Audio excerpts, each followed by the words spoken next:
आज मैं नीट के कुछ क्वेश्चन हैं, कुछ आंसर हैं, उनको सॉल्व करके बता रहा हूँ कैसे करते हैं। बहुत ही आसान होते हैं, बस आपको थोड़ा आना चाहिए। यहाँ पे दी ऑर्बिटल एंगुलर मोमेंट निकालना है ऑफ ए पी सबसेल है, P subshell electron is given. इसके चार आपके ऑब्जेक्टिव दिए हैं, ए बी सी डी, चार ऑब्जेक्टिव दिए हैं। इनको सॉल्व कैसे करते हैं? इनको सॉल्व करने के लिए एक ये टेबल का यूज होता है, दूसरा ये फार्मूला का यूज होता है। तो जहाँ पे बात कर रहे हैं पी के लिए एल की वैल्यू हो जाएगी 1, एक यहाँ से क्लियर हो चुका है। दूसरा ये फार्मूला है ऑर्बिटल एंगुलर मोमेंट, एल की वैल्यू यहाँ पे 1 रखेंगे, ये 1 रखेंगे, ये 1 1 2 हो जाएगा। 2 के 1 से मल्टीप्लाई करेंगे, √2 आएगा। ये करके ये मल्टीप्लाई करें, h/2 पाई √h/2 पाई, ये आपका आंसर होगा। बहुत ही आसान था। इसमें एंगुलर मोमेंट निकालना होता है। यहाँ पे P की बात कर रहे हैं, P सबसेल में electron is given, electron given होता है P सबसेल में। P के लिए ये टेबल पूरी याद होनी चाहिए। S के लिए 0 होता है, P के लिए 1 होता है, D के लिए 2 होता है और F के लिए L की वैल्यू 3 होती है। जब P की बात करें तो ये टेबल हम यूज करते हैं, L की वैल्यू 1। वहाँ पे गिवन नहीं होगी, ये आपको टेबल जब तैयार नहीं होगी तब तक आप नहीं कर पाए। ये टेबल के साथ ये फार्मूला आना चाहिए। तो फार्मूला था ऑर्बिटल एंगुलर मोमेंट का, रूट लगा है L, फिर ब्रैकेट के अंदर L+1 h/2 पाई। यहाँ पे L की वैल्यू 1 1 रखेंगे, 1 1 रखेंगे, 1 1 2 हो जाता है। 2 को मल्टीप्लाई करेंगे 1 से तो सीधे √2 आ जाएगा, आगे रूट लगा देंगे h/2 पाई। ये आपका है, ये करेक्ट हो गया। ये सीधे अगला नेक्स्ट क्वेश्चन आ रहा है आपका, बहुत ही आसान सा क्वेश्चन है। इसमें क्या है, the angular moment of electron in d orbital is equal to, चार ऑब्जेक्टिव दिए हैं, किसके इक्वल है? इससे पहले और मैं क्वेश्चन मैंने बताया था ऑर्बिटल एंगुलर मोमेंट निकालने के लिए, और अब हम क्वेश्चन बता रहे हैं एंगुलर मोमेंट निकालने के लिए। इसके लिए भी ये टेबल तो बहुत ज़रूरी है, ये टेबल आनी चाहिए और उसका फार्मूला आना चाहिए। Angular moment, orbital angular moment होता है तो /2 पाई हो जाता है। एंगुलर मोमेंट का फार्मूला होता है L, ब्रैकेट के अंदर L+1, रूट लगाएंगे, H को रूट से बाहर रखेंगे। यहाँ पे बात कर रहे हैं डी ऑर्बिटल, डी ऑर्बिटल की बात करेंगे तो D की वैल्यू 2 हो जाएगी। यहाँ पे L की वैल्यू 2 हो जाएगी, यहाँ पे 2 रखते हैं, ये 2 + 1, ये 3 हो जाता है, 3 को 2 से मल्टीप्लाई को हो जाता है, √6 आ जाता है, H आ जाता है। ये आंसर आता है और ये आंसर आपको यहाँ से C से मैच कर रहा है। तो ये क्वेश्चन बहुत ही आसान था, इसको हम फिर एक आध बारी आसानी से बता दे रहे हैं। The angular moment, angular moment निकालना होगा किसी भी सबसेल के अंदर इलेक्ट्रॉन का।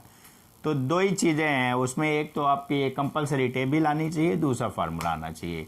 कुछ करना नहीं था। यहाँ पे डी ऑर्बिटल हमने देखा, डी ऑर्बिटल ये है, डी ऑर्बिटल की L की वैल्यू 2 है, ये एक हमें पता चल गया। दूसरा हमें ये फार्मूला पता चल गया एंगुलर मोमेंट का, L रूट लगा, L ब्रैकेट में L+1 × H।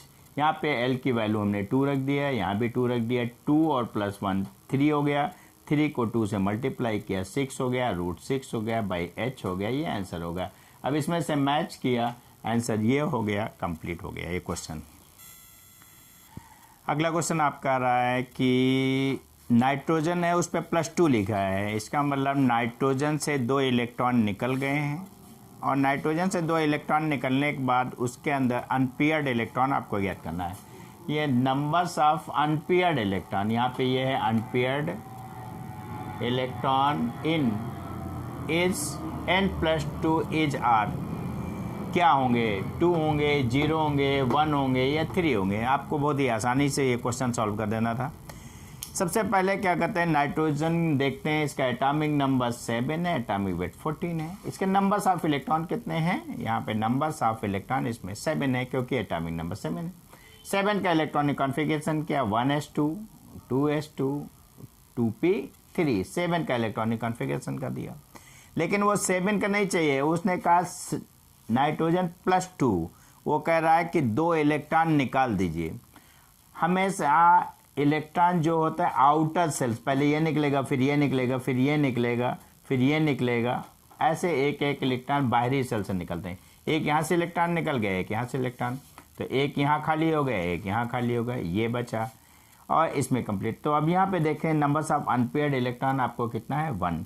एक तो हम बेस्ट मेथड ये है कि एक एक इलेक्ट्रॉन कर दें, लेकिन अगर हम इसमें डायरेक्ट भी कर दें तब भी हमारा आंसर आ जाता है। हमारे पास यहाँ इलेक्ट्रॉन कितने थे 7, 7 से हमने 2 घटा दिया, सीधे 5 बचे और 5 का इलेक्ट्रॉनिक कॉन्फ़िगरेशन करेंगे 1s2 2s2 2p1, यहाँ पे भी 1, यहाँ और दोनों से एक एक आंसर आ रहे हैं, दोनों से अनपेयर्ड इलेक्ट्रॉन एक एक मिल रहे हैं। लेकिन ये मेथड जहाँ पे डी सबसेल आ जाएगा वहाँ पे गलत हो जाएगा। ये मेथड वहाँ पे आ जाएगा जब इलेक्ट्रॉनिक कॉन्फ़िगरेशन 20 से ऊपर जैसे जाएगा वहाँ पे ये मेथड गलत हो जाएगा। उससे नीचे होगा तो मेथड सही रहेगा, लेकिन 20 से ऊपर जाने के बाद गलत हो जाएगा, क्योंकि 4s के बाद 3d आ जाता है। तो आपको करना क्या है, एक रूल को फॉलो करना है, जो एलिमेंट है उसका इलेक्ट्रॉनिक कॉन्फ़िगरेशन करिए और उसके आउटर मोस्ट सेल से इलेक्ट्रॉन निकालते जाती है। यहाँ 2 इलेक्ट्रॉन निकालने का है, ये 1 और ये 2 हमने निकाल दिया, यहाँ पे बचा 1 और यहाँ पे ये देखिए ये एक इलेक्ट्रॉन का जोड़ा है, ये जो इलेक्ट्रॉन का जोड़ा है।